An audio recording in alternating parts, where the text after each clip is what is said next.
Good morning. Belated Happy Mother's Day. Welcome to Gammy's Gone Gray. Today is Monday, the day after Mother's Day, and I'm here to share some very sad news.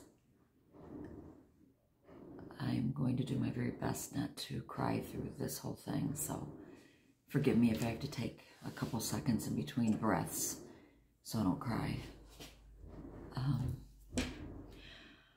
Very dear and near friends of ours who live in Baton Rouge, Louisiana. The father, husband, grandpa, papa in this family, who is my age, he would have been 63 in June.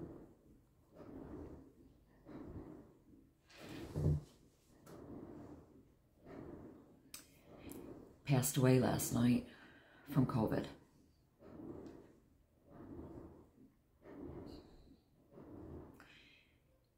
He had been on life support for well over a week and a half in ICU. This is a man, a gentleman, a believer, a wonderful father, a wonderful husband, a wonderful grandpa, who had no underlying conditions whatsoever. He didn't take a pill for anything, according to his family.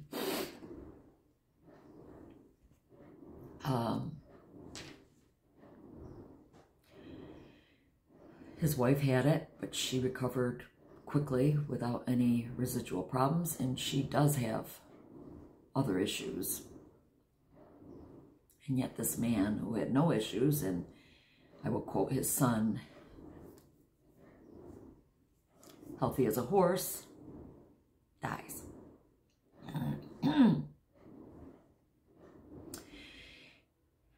It went into his lungs first, as it very commonly does apparently, and but it traveled to his kidneys. He had become sepsis and passed away last night. We had been praying and praying and praying and believing God would restore him to his family. And yet, that wasn't God's plan, unfortunately.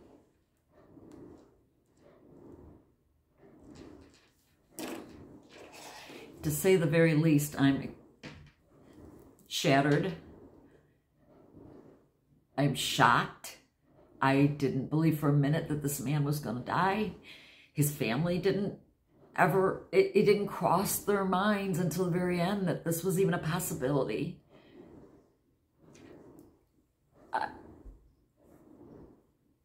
We are shocked. It's as if he got hit by a truck.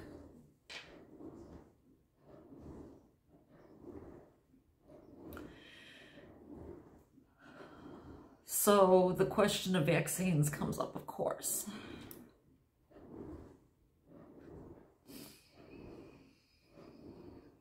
I had no intention of getting a vaccine unless I was absolutely forced, and legally there's no way I could be forced unless I wanted to travel or something and they wouldn't allow me on a plane. But I had no intention of getting a vaccine up until this morning when I got the call. And everything has changed in my mind. 62 years old.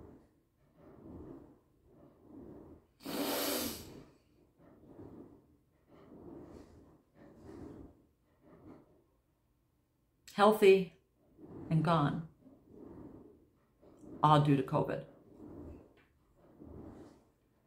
So I ask you, any of you who are still watching right now, where do you stand on this? I have gone through my mind every scenario, and I'm so confused. I don't know what to do. I don't know what to trust. I have not trusted the vaccines whatsoever. Not for even a second have I trusted them. But now I just, if COVID can take a healthy man down just like that in 2 weeks' time. What's to say it can't happen to any of us? So that's where I'm at right now. Now my youngest daughter, she got the Johnson & Johnson because she travels quite frequently and has no problem with getting a vaccine. And my stepmother, Yuda, she got the vaccine 2 weeks ago, Johnson & Johnson. She's going to be 66 in June. And they had no ill effects whatsoever. So I'm at this crossroads right now. Another viewer who's probably watching right now, my prayers are for you and your Albie. Her husband's in the hospital as we speak, and he's been battling. Same type of thing. He's having trouble getting his O2 levels to be consistent.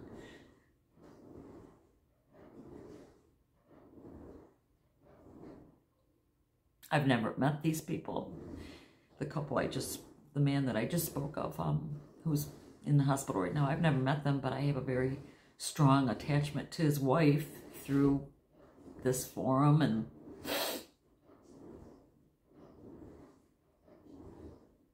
I don't know.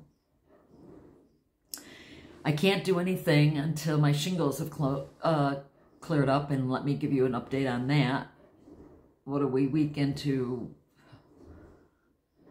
3 weeks now? Lost count. I took my last dose of the antiviral yesterday afternoon. So I've been on that for 7 days, and that was 7 days prior to that I had started the symptoms, so I'm imagining this must be week 3 that I'm going into. And I'm certainly not going to inject myself with anything until this is completely out of my system. But I will say, in regards to vaccines, get it. Get the shingles vaccine. Please. Please. You never want to go through this type of pain. And I'm going to do my best to try to describe the pain I have been suffering from. When I came on here the last time, I spoke of the pain being very minimal. That changed very quickly. Very quickly. So the pain I'm experiencing, because my rash is starting from my right inner groin, going up over my right hip and going onto my back. I'm sorry, I just feel like crying right now, and it has nothing to do with shingles.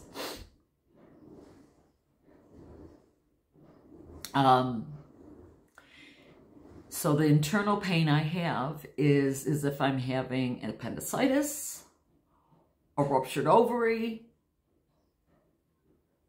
kidney stone, I don't know. I've never had any of those things, but that's the kind of pain I have internally. It's constant gnawing pain. Also the lower right quadrant of my back feels like I laid on a hard stone, and that pain never goes away. Forgive me, trying to get through this. So that's the external pain. Internal, forgive me. The external pain is if you took a rod, a searing hot rod out of red hot coals, and lay them on your skin. It's very severe. It's this burning, burning pain that also itches, and you can't touch it. For instance, I have lidocaine ointment that is in a bottle, and you just squeeze out a little stream of it on top of the rash. Just that is so painful. And then you're supposed to spread it out. Forget rubbing anything in. You're not rubbing anything in. You just want to spread out the ointment. And it's so painful. it is nothing I've ever experienced in my life. And so I encourage any and all who may be watching this, get the vaccine. If it's been offered to you, you don't want to get shingles. Now, from what I've understood, is that, give me wiping my nose, that the chances of me reinfecting with this after this first time is like, I forgot the percentage, like, let's say 4 to 6%, something very, very low. And then if I was to get it a second time, then I probably would never get it again. But you don't want it once. I can't take Motrin because I have high blood pressure. So I take Tylenol and the lidocaine ointment, and that brings it down from a 9, 8 to maybe a 6. I wouldn't say I've ever gotten to a real 10, but I have a pretty high tolerance for pain after everything I've gone through. I've talked to several people now that I know personally that I had no idea they had ever had shingles in their life, and they'll say, oh yeah, I had shingles. How are you even leaving your house? What are you doing? I couldn't leave my house. I couldn't do anything. And I said, well, I guess I've chosen not to waste any time on this earth, whether I'm in pain or not. I muddle through. So I've continued to fill all the responsibilities I have.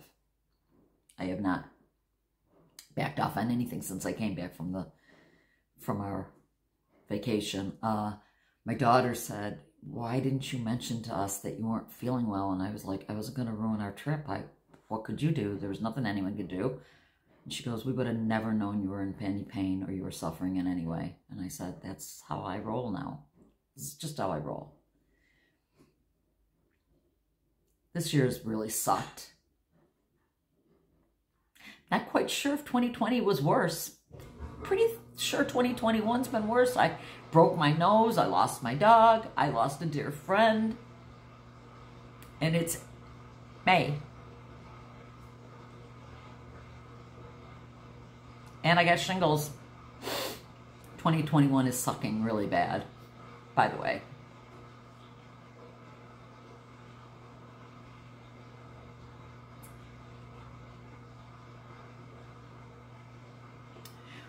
When you lose somebody who's so far, far away from you, you can't just jump on a plane. It shatters your heart. It just tears your heart in pieces. Because I just want to hug my friend.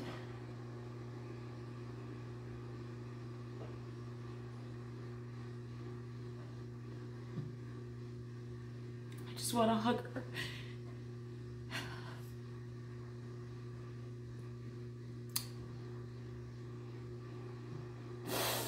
Their son, who called me this morning,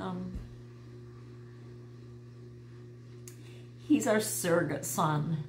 I will give you a little background because I feel like sharing this.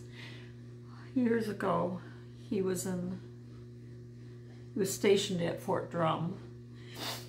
Young man, away from home for the first time, looking for a church. Raised in a Christian home, born again Christian, and away from home, stationed here, Fort Drum, which is about, I don't know how far from here, but a couple hours from here, from where we live. And one Sunday morning, he shows up at our church all in his fatigues. And my husband strikes up a conversation with this young man. And he says, yeah, my mom and dad told me to look online to find a church that was, you know, Bible-believing church. And I found this and I drove in, and I'm going to just spend the night in my car and drive back tomorrow And my husband said, no, you're not going to do that. You're going to come stay at our house. And we didn't know this man, the young man. We'd never met him. We knew nothing about him. But my husband opened our home to him, and I was not happy with this, by the way. I was not happy with this decision at all. This stranger, because I had a teenage daughter still at home. And this stranger sleeping on my couch. Well, long story short, he became part of our family. He became our fourth child. He came and stayed with us every single weekend. And then his mom and dad came up to visit a couple times.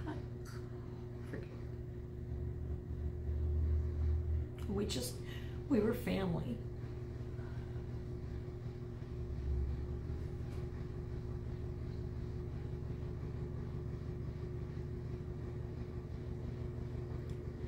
I don't, and no one does, understands God's ways. Forgive me. Nobody understands the ways of the Lord, but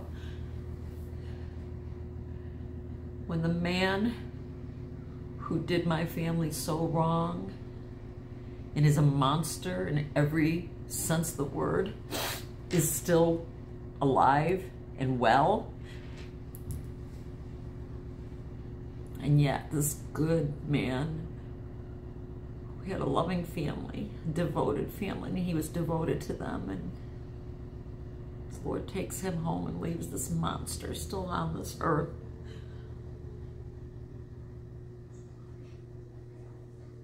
Kind of makes me angry, to be honest. It kind of makes me mad.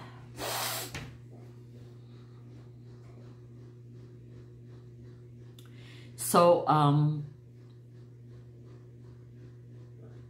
I came on here to discuss this.